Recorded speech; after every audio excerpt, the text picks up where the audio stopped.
And the Redskins have taken a first-quarter lead. Brandon, my man, just one sentence for that one. Clinic. And that's what they've done. They lead the league in points per game this season, but it's been quick strikeability as we saw on that drive. I think they're actually intimidating defenses because they're back on their heels right away, wondering where it's going to come from, how they're going to hit them. This group is well organized, well coached, and extremely confident in what they do.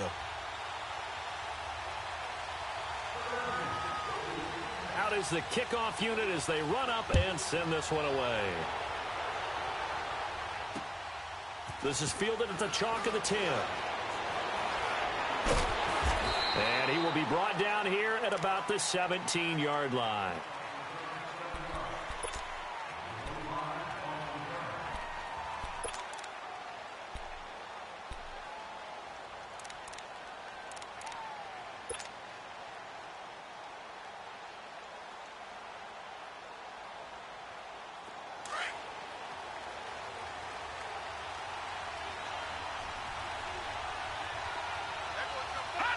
And down to a knee.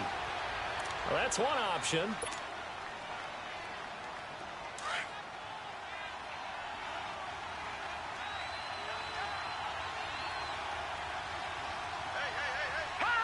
And surprisingly, they take a knee. I have no idea why they would take a knee, but they take a knee.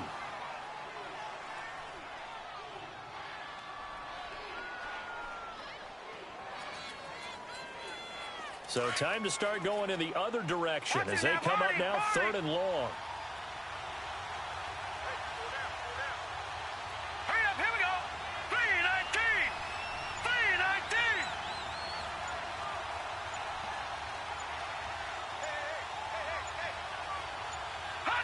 319. And down to a knee. That's one way to call a play.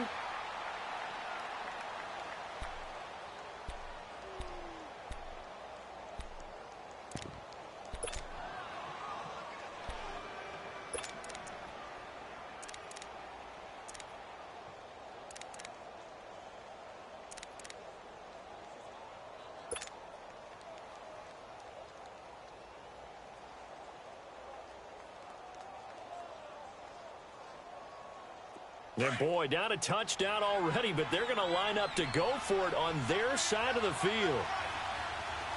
Here we go now. Blue 90. Blue 90.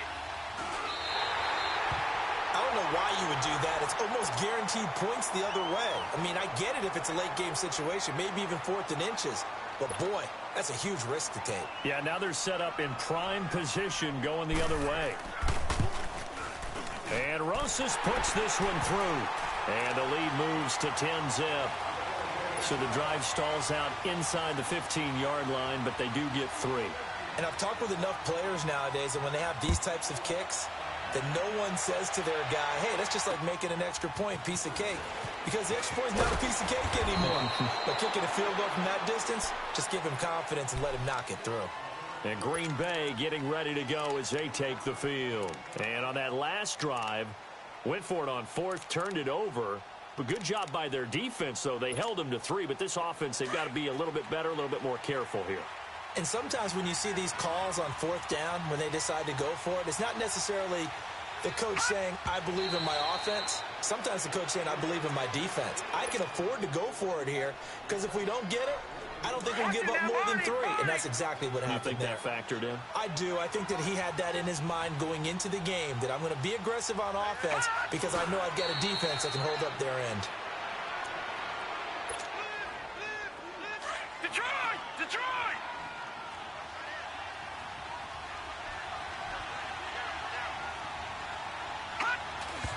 And now he spiked it on 3rd down. I don't know if he heard a whistle. There was no whistle. He just got up and spiked it.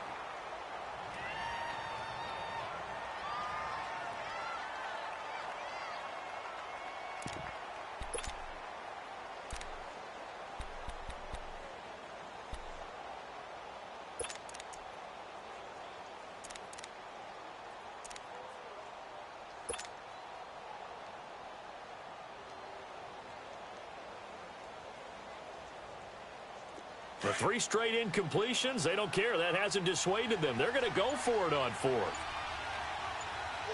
Now let's go. Green 39. Green 39. Hut. And partner, I'm not really sure what in the world they were thinking on 4th and long there at this stage in the game, but you think social media may be firing up a little bit right now? Oh, the coach is trending right now. All right, there's no doubt about it. People are wondering what that decision was.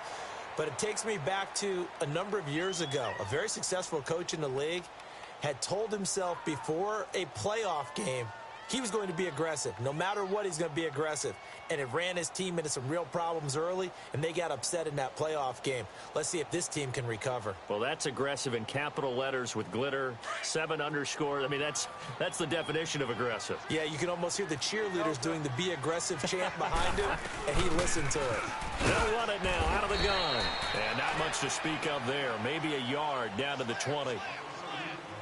Well, we just saw a great example of what we talked about with his coach prior to the game. He's definitely one of the better linebackers at reading a play and flowing to make the stop before it turns into something big.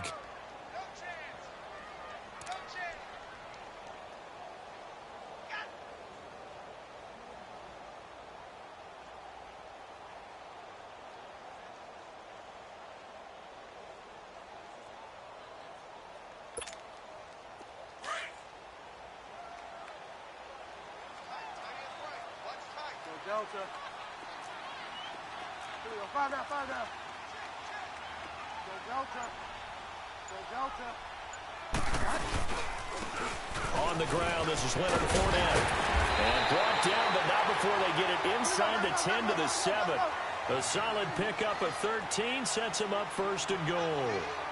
Looking back to Leonard Fournette's rookie campaign, over 1,000 yards rushing. And coming into the league, some people saw this kid as an ex-Adrian Peterson. What can we expect from him going forward? I like the comparison because of the size, the strength, the speed. But I think he catches the ball better than Adrian Peterson. So I think they can up his utilization in the passing game. But what really impressed me was down the stretch in the divisional playoff game against Pittsburgh, hurt his ankle, left the game for a while, and came back and helped power his team to a big victory. Remember, he had some dings at LSU that kept him out of a few games. I thought that was a breakthrough for Leonard Fournette. Bridgewater now on 2nd down. Stepping up, he'll try and run. It's just a gain of a couple there on the scramble, and now it's 3rd down.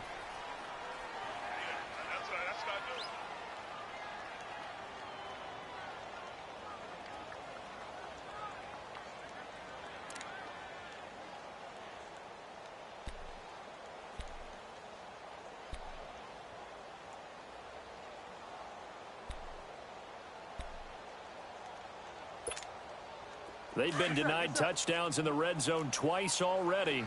Here comes 3rd and goal. Here's Fournette. And he'll get him a bit closer as he's down to the 2-yard line. This defense bending but not breaking. It's a gain of 3. It's now 4th and goal.